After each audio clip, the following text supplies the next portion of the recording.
Assalamualaikum warahmatullahi wabarakatuh. Perkenalkan, nama saya Nur Alfian Syahri dari S602. Berikut penjelasan saya tentang dokumen SRS. Observasi yang saya pilih adalah Tokopedia, aplikasi Tokopedia. Berikut dokumentasi SRS untuk penambahan dua kebutuhan fungsional yang mengandung transaksi. Di sini saya menambahkan fitur split bill dan trade-in. Jadi di sini table change request-nya yaitu di CR01 bayar patungan atau split bill. Jenis perubahannya yaitu penambahan fitur. Deskripsinya itu menambahkan metode pembayaran kolektif di mana pembeli utama dapat mengajak beberapa peserta lain atau user lain untuk membayar satu pesanan secara patungan. Masing-masing peserta membayar porsinya sendiri melalui aplikasi hingga tagihan lunas. Justifikasinya itu memudahkan pembelian barang bernilai tinggi secara berkelompok, misalkan untuk patungan kado, belanja bersama, teman atau keluarga, dan mendorong transaksi yang sebelumnya tidak terjadi karena keterbatasan dana individu. Yang kedua yaitu untuk CR02-nya itu tukar tambah atau trade-in sebagai potongan pembayaran, yaitu jenis perubahannya masih sama, penambahan fitur. Deskripsinya di sini itu menambahkan opsi bagi pembeli untuk mengajukan barang bekas seperti elektronik, gadget, dan lain-lain yang dinilai oleh sistem atau mitra appraisal di mana nilai taksirannya digunakan sebagai potongan pembayaran pada pembelian produk baru. Justifikasinya itu meningkatkan daya beli pelanggan terhadap produk baru, terus mendorong siklus ekonomi sirkular dan menjadi diferensiator dibanding kompetitor e-commerce lainnya. Berikut tabel kebutuhan fungsional dan non-fungsionalnya dari CR01 atau dari split bill. Untuk kebutuhan fungsionalnya sendiri itu FR01 satu yaitu sistem harus memungkinkan pembeli utama membuat tagihan patungan dan menentukan jumlah peserta serta porsi pembayaran masing-masing rata atau custom. Terus untuk yang keduanya, FR012-nya, sistem harus dapat mengirimkan undangan pembayaran atau tautan atau notifikasi kepada peserta patungan melalui kontak aplikasi, WhatsApp, atau tautan publik. Terus yang FR013-nya, sistem harus melacak status pembayaran tiap peserta secara real time dan menampilkan progres pelunasannya kepada seluruh peserta. Selanjutnya untuk FR014, sistem harus menahan atau hold pesanan hingga seluruh porsi patungan terbayar penuh sebelum pesanan diteruskan ke penjual. FR015, sistem harus membatalkan transaksi dan mengembalikan dana kepada peserta yang telah membayar apabila batas waktu pelunasan yang ditentukan misalkan 24 jam sudah terlampaui. FR016-nya, sistem harus mengirimkan notifikasi pengingat kepada peserta yang belum melunasi porsi pembayarannya. Untuk kebutuhan non fungsionalnya sendiri, di sini untuk IDNFR 011, kategorinya itu performance, status pembayaran tiap peserta harus terupdate ke seluruh peserta lain dalam waktu paling lama 5 detik. Untuk kategori security-nya dengan ID NFR 012, tautan undangan patungan harus unik, transkripsi, dan kadaluarsa otomatis setelah transaksi selesai atau dibatalkan. Untuk NFR 013-nya itu kategori reliability. Di sini mekanisme penahanan dana sementara atau escrow harus tetap konsisten meskipun terjadi gangguan jaringan pada sebagian peserta. Terus di sini untuk ID NFR 014 dengan kategori usability, antar muka progres pembayaran patungan harus mudah dipahami. Jadi ada indikator progres dan status per peserta yang jelas. Terus NFA dengan ID NFR 015 kategori scalability, sistem harus mampu menangani hingga minimal 20 peserta patungan dalam satu transaksi tanpa penurunan performa yang signifikan. Terus untuk CR02 yaitu tukar tambah trade-in sebagai potongan pembayaran untuk kebutuhan fungsionalnya yaitu dengan ID FR021 Sistem harus menjadikan formulir pengajuan trade-in dengan input kategori, kondisi, dan foto barang bekas milik pembeli. Bahkan bisa ditambahkan juga fitur pengecekan secara virtual atau secara online. FR022-nya, sistem harus menampilkan estimasi nilai tukar tambah secara otomatis berdasarkan data, kategori barang, dan melalui integrasi ke mitra appraisal pihak ketiga. Terus untuk di FR03-nya,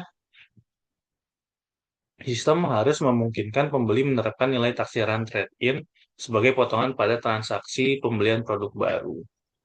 Terus untuk IDFA 04024-nya, sistem harus menjadwalkan penjemputan atau pengiriman barang lama dan mencatat hasil verifikasi kondisi fisik oleh mitra logistik atau appraisal sebelum nilai final dicairkan. Terus FA 025, sistem harus menyesuaikan tagihan, menambahkan kekurangan bayar apabila hasil verifikasi fisik barang lama tidak sesuai dengan kondisi yang diklaim pembeli. Terus untuk FR026, sistem harus mencatat riwayat transaksi trade-in termasuk status verifikasi dan nilai aktif yang disetujui pada akun pembeli. Untuk kebutuhan non-fungsionalnya, di kategori performance, itu estimasi nilai taksiran awal harus tampil paling lama 3 detik setelah data barang selesai diinput. Terus dari kategori security, foto dan data barang trade-in harus disimpan secara aman dan hanya dapat diakses oleh mitra appraisal yang berwenang. Terus untuk reliability-nya, proses verifikasi fisik harus terintegrasi dengan status pesanan agar tidak terjadi selisih antar data antara nilai estimasi dan nilai final. Terus usability-nya, formulir pengajuan trade-in harus sederhana, maksimal beberapa langkah agar mudah diisi oleh pengguna awal. Terus compliance-nya yaitu proses appraisal harus transparan dan sesuai kebijakan garansi atau pembayaran barang yang berlaku, termasuk kemungkinan revisi nilai. Di sini untuk use case aktornya, jadi ada beberapa aktor yang baik yang sudah ada sebelumnya maupun di use case yang untuk penambahan fiturnya. Jadi di sini aktornya itu adalah buyer untuk aktor utamanya, atau pembeli utama atau buyer. Pengguna yang buyer itu adalah pengguna yang melakukan pencarian, pembelian, pembayaran, dan memulai transaksi, termasuk membuat tagihan patungan dan mengajukan trade-in. Terus di sini aktor penambahan baru yaitu peserta patungan. Jadi pengguna lain, teman atau keluarga yang diundang oleh pembeli utama untuk membayar porsi tagihan pada fitur bayar patungan. Terus di sini ada seller, pengguna yang mengelola toko, produk, dan proses pesanan yang masuk. Terus ini juga aktor tambahan yang sebelumnya tidak ada, yaitu mitra eksternal untuk appraisal dan untuk appraisal-nya. Di sini saya gabungkan jadi ada beberapa aktornya yaitu mitra eksternal, payment gateway, appraisal, dan logistik. Jadi di sini untuk pihak eksternal yang memproses otorisasi pembayaran serta melakukan penilaian dan verifikasi fisik barang trade-in. Terus juga ada admin Tokopedia. Itu tugasnya untuk pengelola internal yang memverifikasi transaksi, menangani komplain, dan memonitor sistem. Ini daftar use case-nya, itu untuk ID UC01, registrasi, login akun, itu aktor yang terlibat, pembeli, penjual. Untuk cari dan lihat detail produk, itu aktor yang terlibat, pembeli. Kelola keranjang belanja, itu pembeli. Check out pembayaran, itu pembeli. Beri ulasan dan rating produk, itu pembeli. Lacak dan kelola pesanan, itu pembeli dan penjual. Terus bayar patungan atau split bill. Untuk yang baru itu adalah pembeli utama dan peserta patungan. Tukar tambah atau trade-in sebagai potongan harga, itu pembeli dan mitra eksternal. Kelola toko dan produk, itu penjual, konfirmasi dan proses pesanan, itu penjual dan admin. Untuk verifikasi proses transaksi itu mitra eksternal dan admin. Jadi untuk use case diagramnya di bawah sudah saya gambarkan. Untuk use case diagramnya itu memetakan relasi antara aktor dan use case pada sistem. Dua use case yang bersifat transaksional, bayar patungan dan tukar tambah sebagai potongan harga, diberi warna orange agar mudah membedakannya. Di kedua masing-masing memiliki relasi input terhadap use case checkout dan pembayaran, dan verifikasi dan proses transaksi. Karena pada akhirnya tetap bermuara pada proses pembayaran dan verifikasi yang sama. Jadi ini use case-nya, jadi pembeli utama untuk yang split bill, jadi pembeli utama itu registrasi apabila belum punya akun atau bisa langsung login apabila sudah punya akun. Terus dia bisa cari lihat produk, terus dia kelola keranjang belanjanya apa saja yang mau beli. Dia bisa langsung check out pembayaran apabila memang tidak mau bikin split bill. Apabila selesai barang sampai dia bisa beri ulasan dan rating produk. Terus pembeli kalau untuk yang use case yang baru itu dia bisa langsung memilih bayar patungan atau membuat bayar patungan atau split bill itu nanti dia langsung mendirect atau mengirim pesan ke peserta patungannya. Nanti dari peserta patungan semua selesai, baru check out untuk pembayarannya, terus langsung seperti yang yang lainnya sebelumnya itu masuk ke lacak dan beri ulasan produk. Terus kalau untuk trade-in itu nanti ada penambahan di mitra apresialnya itu untuk menilai harga taksiran produknya. Dan ini untuk penjual, penjual itu untuk kelola toko dan produk, terus juga untuk konfirmasi dan proses pesanan. Dan untuk yang mitra eksternal sendiri di sini selain untuk um, menilai barang atau potongan harga, ini juga verifikasi dan proses transaksi juga. Untuk use case specification, dua use case yang mengandung transaksi di atas dijabarkan lebih rinci. Berikut ini mencakup precondition, alur utama, alur alternatif, hingga exception yang mungkin terjadi. Jadi di sini use case ID-nya tadi 07, nama use case-nya itu bayar patungan atau split bill. Jadi aktornya itu ada pembeli utama, peserta patungan, mitra eksternal, payment gateway.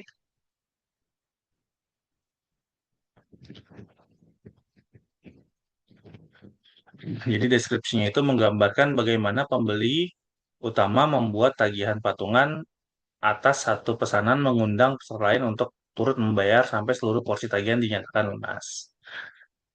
Preconditionnya itu satu pembeli utama telah login,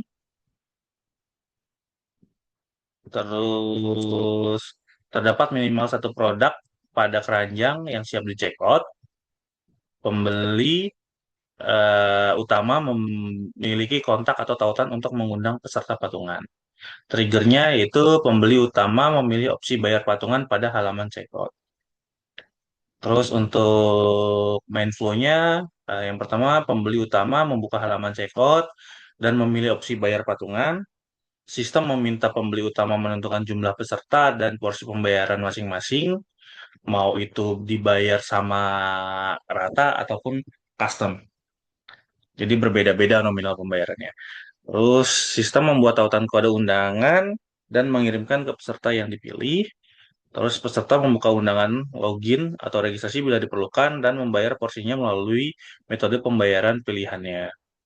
Terus yang kelima itu sistem mencatat setiap pembayaran yang masuk dan memperbaharui progres pelunasan serta secara real time. Terus setelah seluruh porsi lunas, sistem mengonfirmasi transaksi ke payment gateway dan menerbitkan bukti pembayaran gabungan. Terus yang ketujuh, sistem meneruskan pesanan ke penjual untuk diproses. Terus sistem menampilkan halaman konfirmasi pesanan berhasil kepada seluruh peserta. Terus untuk alternate flow-nya pada langkah ketiga, pembeli utama dapat menambah atau menghapus peserta dan mengirim ulang undangan sebelum ada peserta yang membayar. Untuk exception flow-nya ada dua, yaitu jika hingga batas waktu, misalnya 24 jam pada langkah 5, belum seluruh porsi lunas, sistem membatalkan transaksi dan mengembalikan dana kepada peserta yang sudah membayar. Terus untuk yang keduanya, jika salah satu pembayaran peserta ditolak oleh payment gateway, sistem menampilkan status gagal pada porsi tersebut dan mengizinkan peserta mencoba metode pembayaran lain. Terus post conditionnya itu seluruh porsi tagihan patungan lunas transaksi tercatat sebagai satu pesanan dan rincian kontribusi tiap peserta. Dan status pesanan menjadi menunggu di proses penjual. Terus untuk yang use case ID 08 atau menu tukar tambah,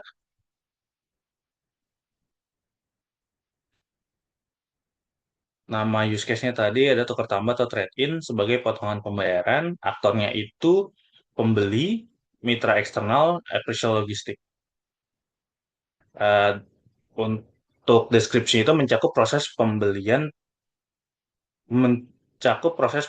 mengajukan barang bekas untuk dinilai, menerapkan nilai taksiran sebagai potongan harga pada pembelian produk baru hingga verifikasi fisik barang tersebut rampung dilakukan. Pembeli telah login, kategori produk yang dibeli untuk preconditionnya itu pembeli telah login, kategori produk yang dibeli mendukung skema trade-in, pembeli memiliki barang bekas yang sesuai kategori trade-in yang didukung. Terus untuk triggernya, pembeli memilih opsi tukar tambah atau trade-in pada halaman produk atau checkout.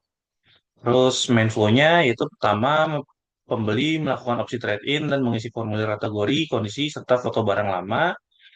Terus yang kedua sistem menampilkan estimasi nilai tukar tambah awal berdasarkan data yang diinput. Ketiga, pembeli menyediakan estimasi dan menjadwalkan penjemputan pengiriman barang lama. Keempat, mitra logistik menjemput barang dan mitra apresial melakukan verifikasi kondisi fisik. Kelima, sistem menerima hasil verifikasi dan menetapkan nilai akhir trade-in. Keenam, sistem menerapkan nilai akhir sebagai potongan pada total tagihan pembelian produk baru.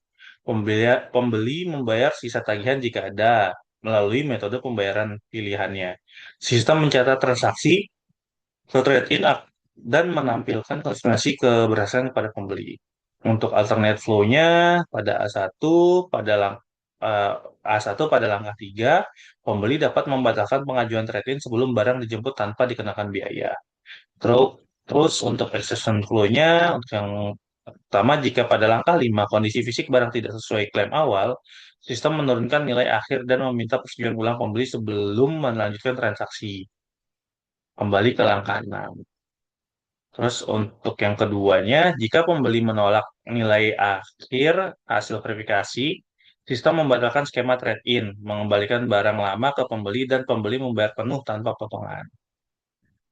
Ini untuk user flow-nya yang split bill, jadi mulai terus pilih opsi bayar patungan, tentukan jumlah pesertanya, terus dan porsi pembayarannya, sistem kirim, undangan, terus peserta buka undangan, bayar tagihan, semua porsi lunas dalam batas waktu, terus sistem lanjut pesanan ke penjual, terus selesai pesanan diproses penjual.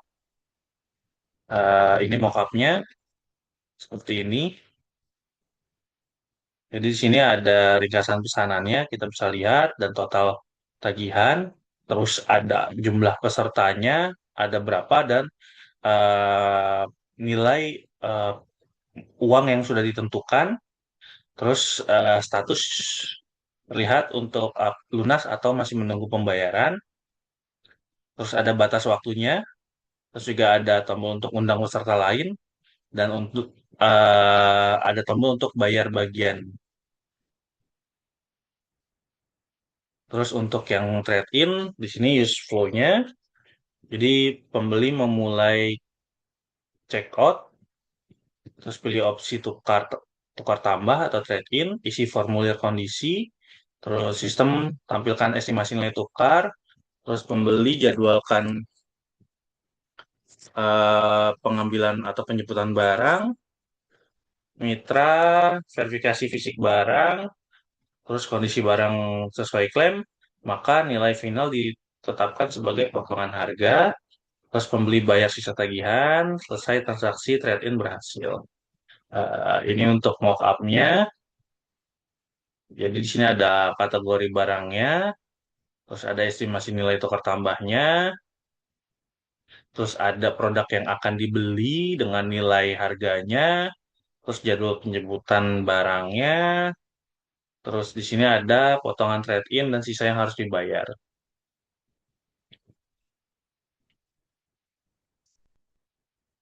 Ini untuk kebutuhan hardware-nya, jadi untuk perangkat klien atau pembeli penjual, yaitu smartphone Android, iOS, atau PC yang terkoneksi internet, server aplikasi, eh, itu cloud compute instance, misalkan AWS, EC2, atau GCP dengan auto scaling dan load balancer. Terus server database, yaitu database untuk server dengan kapasitas penyimpanan yang tinggi dan replikasi primary dan replikasi untuk redundansi. Terus server cache ini untuk in-memory data storage untuk mempercepat akses data point dan sesi pengguna. Terus perangkat jaringannya ada firewall, API gateway, CDN untuk keamanan serta distribusi konten statis. Terus sistem mitra eksternalnya itu server memiliki payment gateway untuk pembayaran patungan serta server memiliki appraisal atau logistik untuk penilaian dan penjemputan barang trade-in diakses melalui API. Terus kebutuhan server softwarenya itu bisa Android, iOS, Windows, macOS atau Linux. Terus aplikasi mobile-nya itu front end bisa React Native atau Flutter. Aplikasi web atau front end untuk front end aplikasi web bisa React.js, Next atau Next.js dengan HTML5, CSS3, JavaScript, TypeScript, backend atau API service. Terus ada basis data, bisa pakai PostgreSQL atau MySQL, terus Redis, terus business broker bisa pakai AppSec Kafka atau RabbitMQ, integrasi pembayaran bisa pakai API Payment Gateway atau API dan bisa juga pakai API mitra apresial atau API logistik. Terus keamanannya bisa TTL, bisa TLS, SLL, atau yang lainnya. Terus infrastruktur cloud bisa pakai AWS, Google Cloud Platform dengan load balance, auto scaling dan object storage. Terus monitoring and logging bisa pakai Prometheus, Grafana untuk monitoring LX Stack untuk log audit transaksi. CI/CD bisa Git, Jixin, GitLab, CI, dan untuk proses build, testing, dan development otomatis.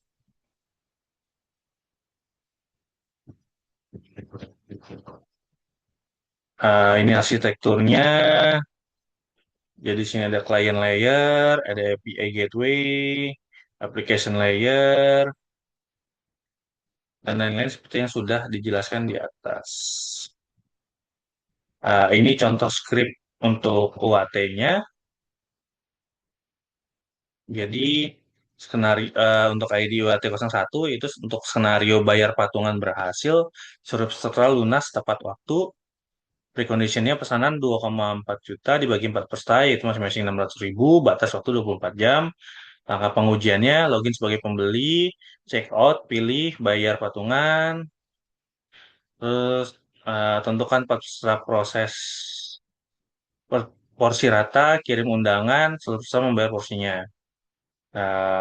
Ini data ujinya 4 peserta kali 600.000. Hasil yang diharapkan progres menunjukkan 4 per 4 lunas, transaksi diteruskan ke penjual, status menunggu di proses menjual. Hasil sesuai harapan. Terus di sini ada UAT 02 bayar patungan gagal. Jadi sistem membatalkan karena buat tagihan. Di sini dengan data ujinya itu batas waktu 24 jam. Jadi setelah 24 jam sistem akan mengembalikan dana ke peserta.